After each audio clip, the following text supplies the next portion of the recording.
讲到今仔日呢，这台股开红盘，盘中收盘拢创历史新高，收伫咧24,855点，这总市值一声冲破80条，是全球股市规模第10大。观察到台湾的经济基本面受到 AI 商机的指引，8月出口金额到美金584.9亿，那是有史以来过一个月新高，也是连续4个月超过美金500亿，也是头一届过一个月出口表现超过南韩。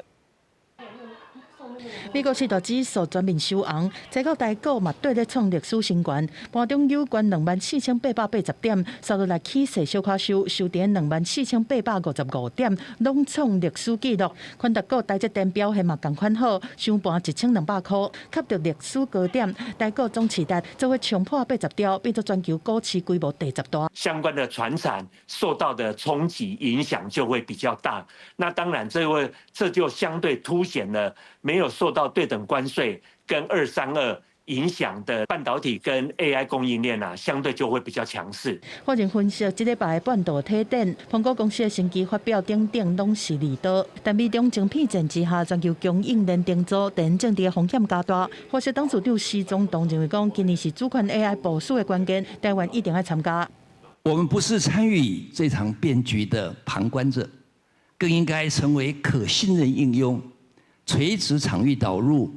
与 AI 治理实践的贡献者。施宗栋认为讲，台湾有供应链完整和系统整合者优势，会当建立一个会当信任、会当在地国家 AI 品牌。因为主权 AI 就是各国也是各单位独立建立的人工智慧，而且使用各面的资料、国家语言训练大型语言模型，符合国家价值观，嘛保护资讯的安全。资料量好像就是到一个瓶颈上不去，大家都努力的投资算力，但是跟国际主流的这些 AI 的公司来比较之下，其实都还是差蛮多的。好，那这个对我们发展主权 AI 来说的话，我们就会更吃力。因为 AI 的商机受惠，财政部公布8月出口金额统计，达到584.9亿美金，创历史单月新高，佫是史上第一摆单一个月出口表现是超过南韩。尤其电子和资通产品的出口就占比74.8%，出口金额嘛比去年同期增加148.6亿美金，增幅3成。不过，团产业包括塑胶、树冷、基本金属、矿产品的出口拢出现衰退，